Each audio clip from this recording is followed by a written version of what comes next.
स्वागत है दोस्तों आप सभी का फ्री ऑनलाइन केमिस्ट्री क्लासेस के अंदर, जहां आपको अकॉर्डिंग टू सिलेबस पूरी केमिस्ट्री निःशुल्क करवाई जा रही है। दोस्तों हमने जो आज से पहले जितने भी टॉपिक है, जिसमें मैंने ले लेता हूं एल्केन, ये डिस्कस कर लिया दोस्तों।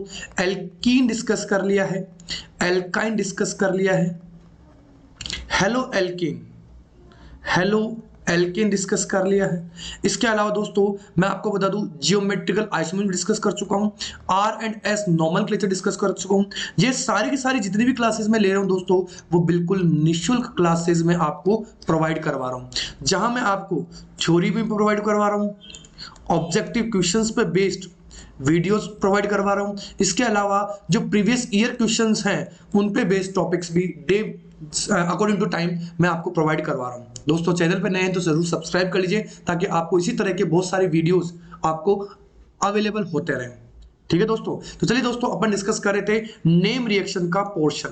नेम रिएक्शन जो कि कार्बन कंपाउंड की बहुत ही इंपॉर्टेंट रिएक्शन थी, और इन नेम रिएक्शन में जो लास्ट रिएक्शन अपने पास बची थी दोस्तों, वो थी केनी-जारो रिएक्शन। कौन सी?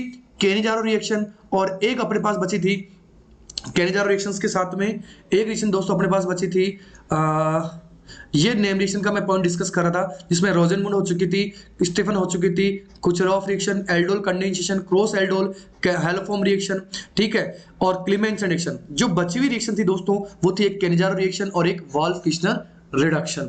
ये दो नेम रिएक्शन अपने कार्बन कंपाउंड के अंदर बची हुई है। इसके बाद में डिस्कस करेंगे जो रिमेनिंग केमिकल रिएक्शंस है, जिसमें एल्डिहाइड कीटोन की प्रिपरेशन मेथड और उनकी केमिकल रिएक्शंस क्या क्या होंगी। ये नेम रिएक्शन मैंने इंडिविजुअली रखी है दोस्तों, क्योंकि यहां से कई बार क्वेश्चन डायरेक्टली पूछा जाता है। ठीक है दोस्तों, तो चलिए अपन आगे आज जो डिस्कस कर रहे हैं दोस्तों, वो डिस्कस कर रहे हैं नेम रिएक्शन का पोर्शन। ठीक है, तो चलिए स्टार्ट करते हैं अपन अपना नेक्स्ट टॉपिक, जिसमें मैं डिस्कस कर रहा हूं दोस्तों आज सबसे पहले केनी-जारो रिएक्शन के बारे में पूरी डिटेल से डिस्कस करूंगा दोस्तों। इसको नेक्स्ट पेज में लेते हैं दोस्तों। देखिए, अगर मैं बात करूं केनी-जारो रिएक्शन की, केनी-जारो रिएक्शन बहुत ही इंपॉर्टेंट फैक्ट बता रहा हूं दोस्तों, सुनिएगा, लास्ट तक देखिएगा जरूर। केनी-जारो रिएक्शंस की बात करें दोस्तों, तो केनी-जारो रिएक्शन के लिए ये कहा जाता है कि ये एक रेडॉक्स रिएक्शन होती है। क्या होती है दोस्तों? रेडॉक्स। और रेडॉक्स में भी कौन सी होती है? Disproportionation reaction. डिस्प्रोपोर्शनेशन रिएक्शन होती है।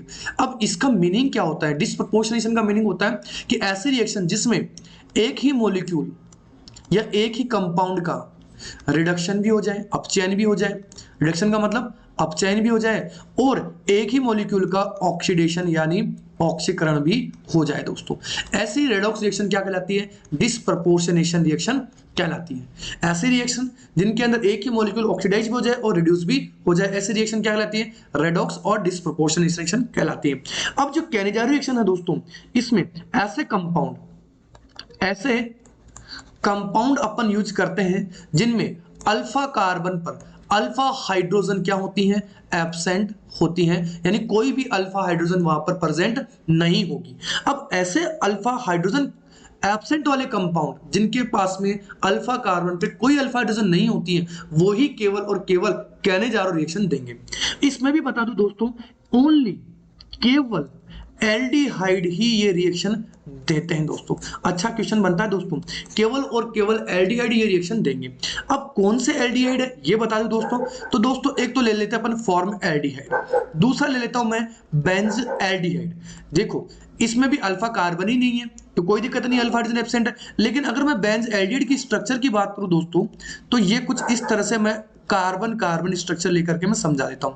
ये अपने पास बेंजीन है, यहाँ H, यहाँ H, यहाँ H, यहाँ H और यहाँ H है, और ये है अपने पास CHO। तो ये जो कार्बन है वो अपना कौन सा होगा? Alpha carbon. और इस अल्फा कार्बन पर जो अल्फा हाइड्रोजन है वो क्या है दोस्तों? एब्सेंट है या अनुपस्थित है। तो ऐसे कंपाउंड भी जिनके अंदर मैं कह रहा हूं अल्फा हाइड्रोजन नहीं होनी चाहिए अल्फा कार्बन पर, वो कंपाउंड अपने पास क्या होंगे? अपने को केनी-जारो रिएक्शन दे देंगे। एक ये कंपाउंड दोस्तों CH3 होल थ्राइस, ये वाला 3 CH3 जिसमें जुड़े हुए हैं, और ये अल्फा कार्बन। ये जो अल्फा कार्बन है इसमें आराम से आप देख सकते हैं कि अल्फा हाइड्रोजन एब्सेंट है। और ये जो एल्डिहाइड दोस्तों, इसको कॉमन नेम में इसको पिव एल्डिहाइड कहते हैं। क्या कहते हैं दोस्तों, इसको पिव एल्डिहाइड कहते हैं। अगर आप आईपीसी देखें तो 2,2 डाइमिथाइल प्रोपेनॉल कह सकते हो आप, 2,2 डाइमिथाइल प्रोपेनॉल आप कह सकते हैं। तो ये कुछ कंपाउंड थे जो आपको केनिजारो रिएक्शन देंगे दोस्तों, केनिजारो रिएक्शन दे देंगे। तो अपने को सबसे पहले ये देखना है कि कौन कौन से ऐसे कंपाउंड है जिनके अल्फा हाइड्रोजन अल्फा कार्बन पर एब्सेंट है, क्योंकि केनिजारो रिएक्शन केवल और केवल एल्डिहाइड ही देंगे। इसके साथ में दोस्तों यहां स्ट्रॉन्ग बेस, क्या कह रहे हैं दोस्तों, स्ट्रॉन्ग बेस का यूज किया जाएगा।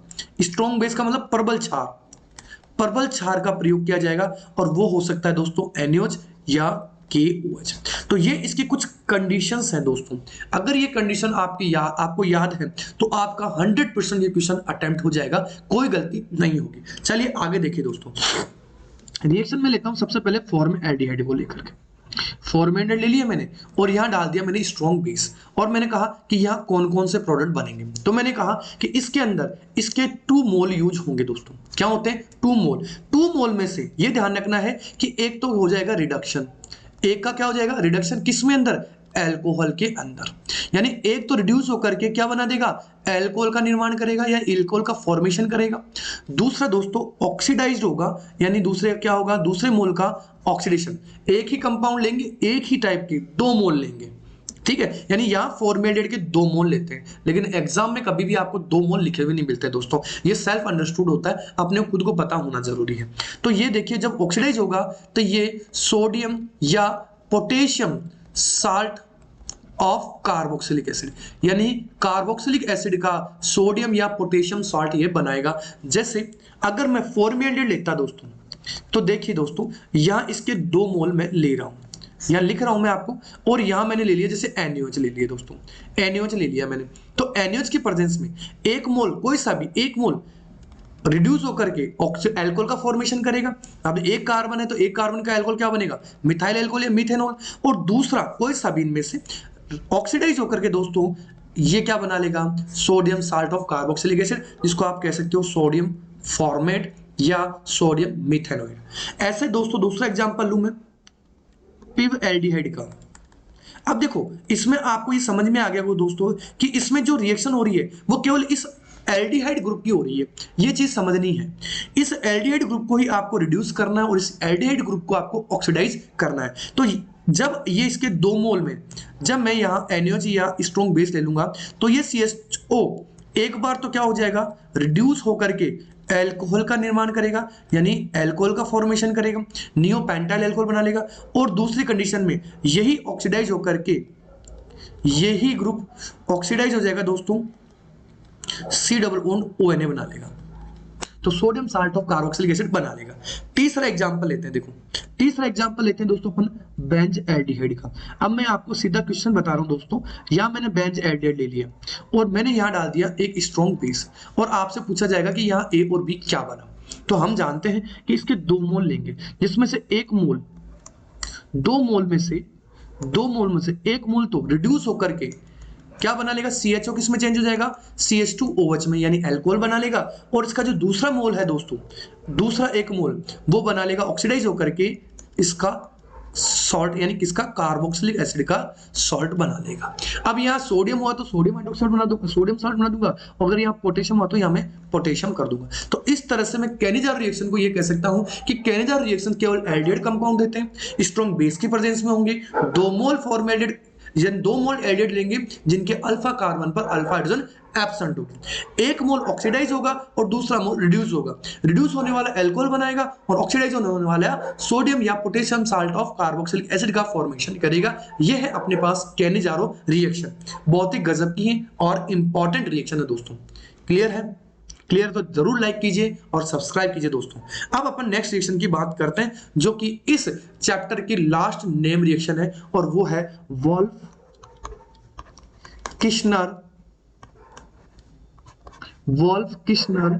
रिडक्शन। कौन सी है दोस्तों, वोल्फ-किश्नर रिडक्शन, जिसको आप अपचयन भी कह सकते हो, वोल्फ-किश्नर अपचयन भी अपन कह सकते हैं। क्या कह सकते हैं? वोल्फ किस्नर अपचेन। इसमें दोस्तों ध्यान रखना, बोथ एल्डिहाइड और कीटोन यानी कार्बोनिल कंपाउंड दोनों के दोनों, भले वो एल्डिहाइड हो या कीटोन हो, दोनों के दोनों ये रिएक्शन देंगे। इसमें कोई कंडीशन अपने को नहीं देखनी अल्फा हाइड्रोजन है या नहीं है, कोई इशू नहीं है। इसमें दोस्तों ये दो स्टेप में होगी। एक, सबसे पहले ये हाइड्रोजन से रिएक्ट करेगी और दूसरा ये केओएच के साथ में ग्लाइकोल की प्रेजेंस में ये रिएक्ट करेगी। हाइड्रोजन के साथ में क्या बना लेगा? हाइड्रेजोन बना लेगा। क्या बना लेगा दोस्तों? हाइड्रेजोन। और जब ये हाइड्रोजन इस केओएच और ग्लाइकोल की प्रेजेंस में रिएक्ट करता है तो N2 गैस बाहर निकलती है और ये बना लेता है दोस्तों एल्केन। क्या बना लेता है दोस्तों? एल्केन। कैसे होगी ये रिएक्शन? तो कुछ इस तरह से ले लेता हूं दोस्तों। ये मैंने ले लिया कार्बन कंपाउंड, तो सबसे पहली स्टेप में मैंने ले लिया हाइड्रोजन। यहां से क्या निकल जाएगा? इसका वाटर मॉलिक्यूल निकल जाएगा। क्लियर है? जैसे ही वाटर मॉलिक्यूल निकलेगा यहां से, ये हाइड्रोजोन में कन्वर्ट हो जाएगा दोस्तों। क्या बना लेगा? हाइड्रोजोन। और ये हाइड्रोजोन फर्दर केओएच और ग्लाइकोल की प्रेजेंस में यहां से इस N2 गैस को बाहर निकाल देगा। तो अपने पास जैसे ही ये N2 गैस बाहर निकलेगी दोस्तों, अपने पास क्या बन गया? ये एल्केन का फॉर्मेशन हो गया। किसका हो गया? एल्केन का फॉर्मेशन हो गया। तो मैं ये कह सकता हूं दोस्तों कि जब इसी कार्बन कंपाउंड के अंदर दो कंपाउंड ले रहा हूं दोस्तों, दो रिएक्शन ले रहा हूं, क्लीमेंशन करवा दूं, क्लीमेंशन अपचयन करा दूं और वोल्फ किस्नर अपचयन करवा दूं, और एक अपचयन रेड फास्फोरस के साथ में HI ले लूं दोस्तों, तो इन तीनों की प्रेजेंस में ये कार्बन कंपाउंड क्या बनाता है दोस्तों? एल्केन का फॉर्मेशन करता है। ये इस कार्बन कंपाउंड से डायरेक्ट एल्केन बनाने की 3 नेम रिएक्शन है दोस्तों, और 2 नेम रिएक्शन है। एक सिंपल रिएक्शन है जिसको अपन रेड फास्फोरस HI को यूज करते हैं, और इसी को दोस्तों ध्यान रखना, इसी को यूनिवर्सल रिड्यूसिंग एजेंट भी कहते हैं। क्या कहते हैं दोस्तों? यूनिवर्सल रिड्यूसिंग एजेंट भी कहते हैं। चलिए एग्जांपल की बात करते हैं।